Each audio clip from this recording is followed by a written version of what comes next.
And we are live. Porch Sessions with Dren Garza.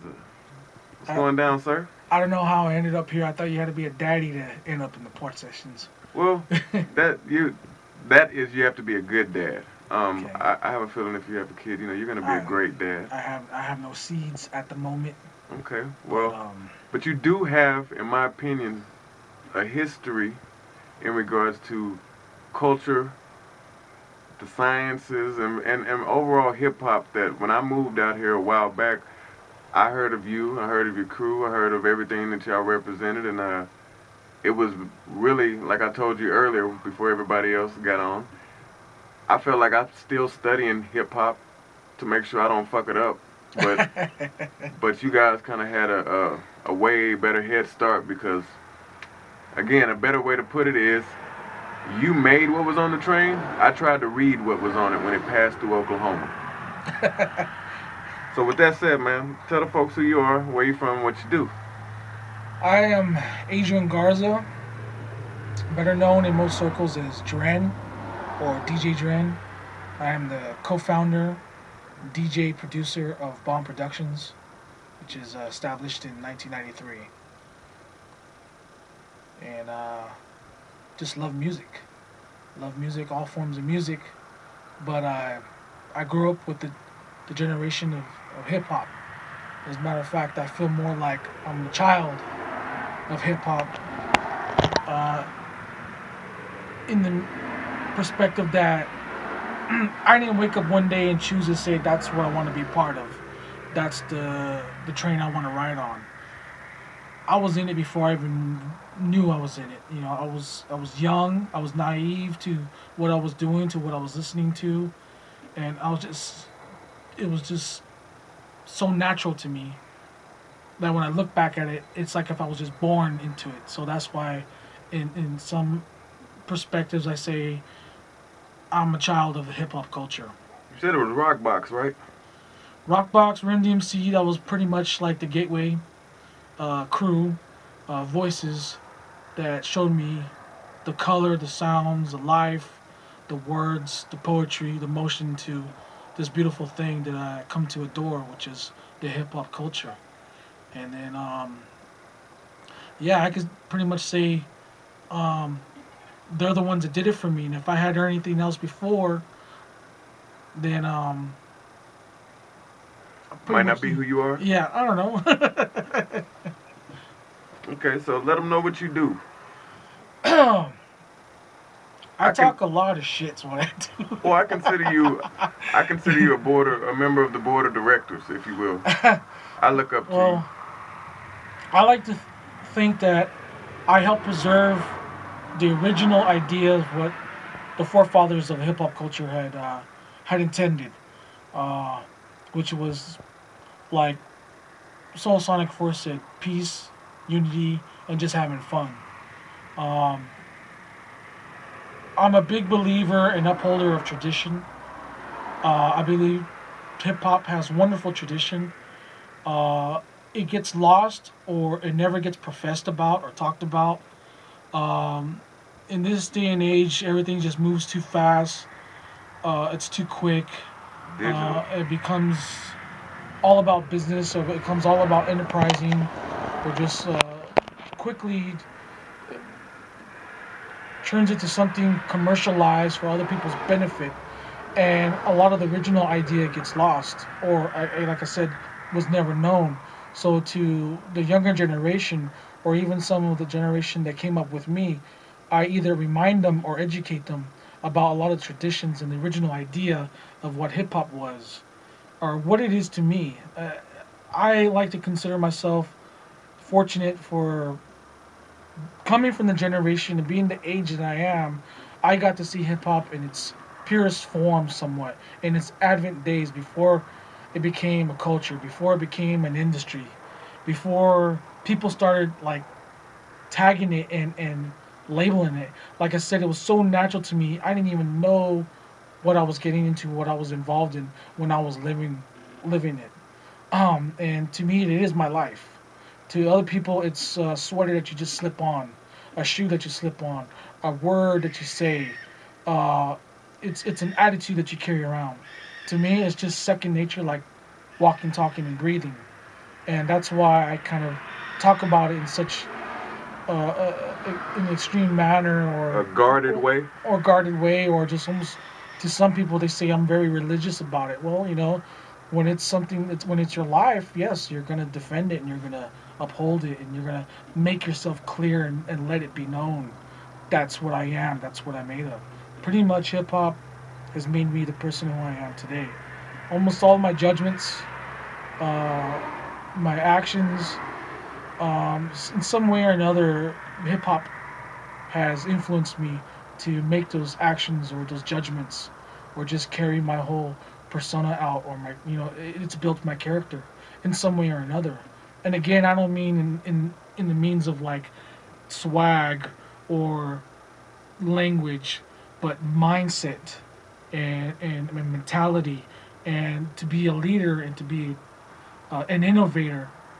And yes, hip hop, we do copy, we do bite, but you do that just for the sake of having some kind of foundation or core to build upon on. And that's when the beauty of it comes out. And you like I tell people, hip hop is about making something out of nothing, or the little that you have. And that's pretty much what I do almost in anything in life. I just use whatever means that are around me, and I just have the will, I have the ability and insight to just take whatever and make something out of it, to be creative. It's just in my blood, in my DNA to do that. Yeah, it's done through expression, but it also can be done a lot through necessity, and each go hand in hand and kind of sharpen the blades like a scissor. Yep. Every time you use it. So whether work or play, hip hop is very beneficial each way. Well, why do you do music? I mean, I think you might have just answered it right there, but I'll go ahead and ask it. Why do I do music? Music is the language of the soul. I mean, it doesn't matter what tongues we speak around the world. Somehow, if you hear a rhythm or a beat, you could relate to that. Somehow. I could be in the worst of moods, and there could be a certain song that somehow it just pulls my strings, pushes my buttons, and I can't resist it. So music is a very powerful influence. And I'm not necessarily like a power monger or control freak, but I understood the benefits of it and its powers and its influences.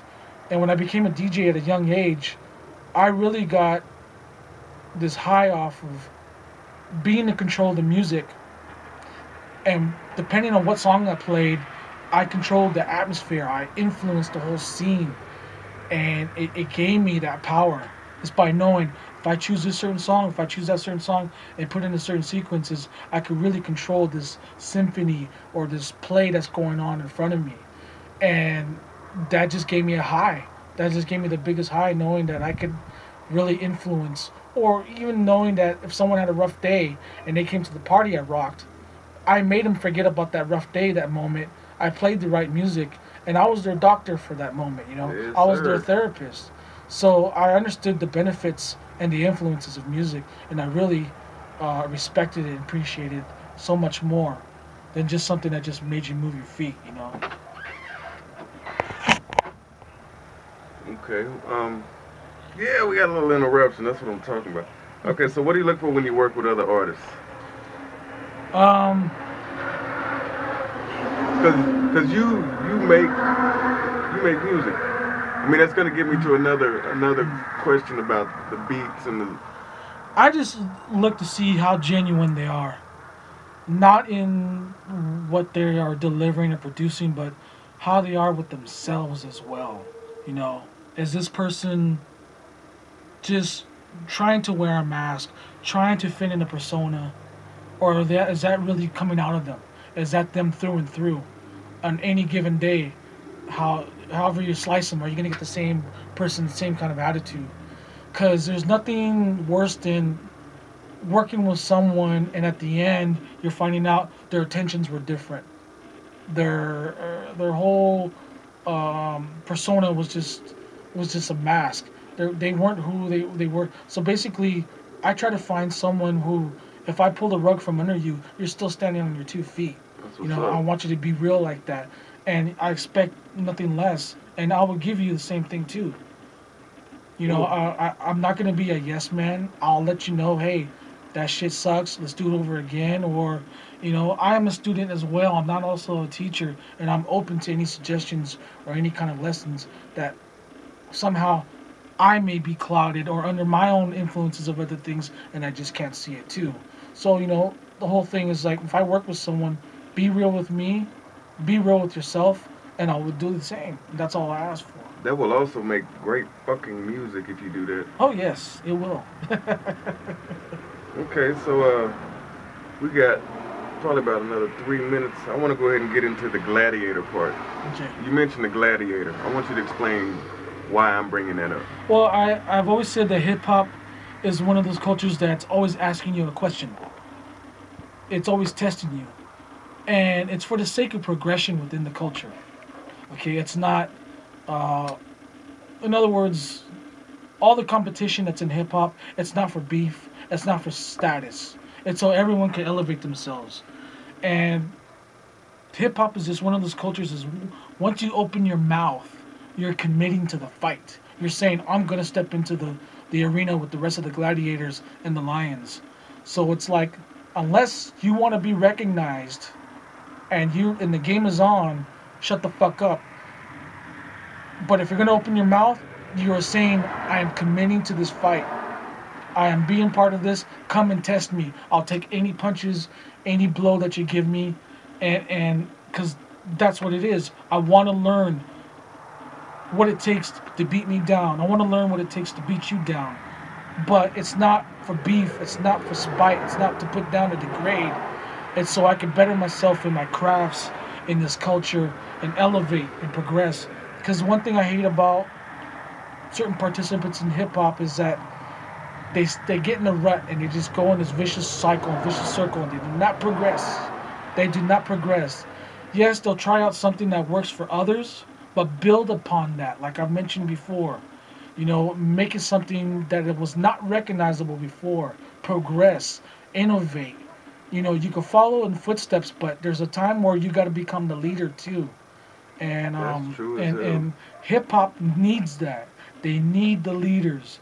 They don't want someone like I've been to seminars before where up and coming MCs or producers that say, you know, what does it take to be known? Well, don't sound like Bone Thugs. Don't sound like Pac. Don't sound like Biggie. They already made their contributions. We want to hear you. We haven't heard you yet. What makes you different or stand out from the last person? What earns you the seat at the table? What can you bring to the table? That's what hip-hop asks. Those are the questions that hip-hop asks. Those are the tests that you have to be going through. And it's relentless. Relentless. So don't ever think that you're the king of this, king of that you got shit unlocked, because there's someone that's going to be hungrier. There's going to be someone that's more wittier and smarter to knock the crown off of you. Another gladiator. There's no thrones in the kingdom of hip-hop, because there's no time there to sit there and look pretty. To be on top is to keep climbing. Just be in that lab, be in your notepad, whatever, and just keep producing, keep building, keep climbing, keep progressing. And because that's what it is about the game. It's so ever changing and evolving. And we want to keep it like that. We want it to grow. People thought this shit would never end. I mean, this shit was going to end. People thought it was going to be a phase or a fad, and it was going to fizzle out. But every year, every generation, someone brings something new. They pull something new out of their ass, and it becomes more exciting. And it's getting harder for me, especially someone who's been around so much, been in it for this long. It's becoming very hard for me to become impressed by so much now, because I've seen the standards being raised. I've seen the bar being raised, and it's like you really gotta have something extra special to impress the shit out of me. And I invite that. I tell people, challenge me as a listener, as a practitioner. Challenge me with something I haven't heard yet. Bring something new. Bring something fresh, stronger. Let's progress. You know. And we are out.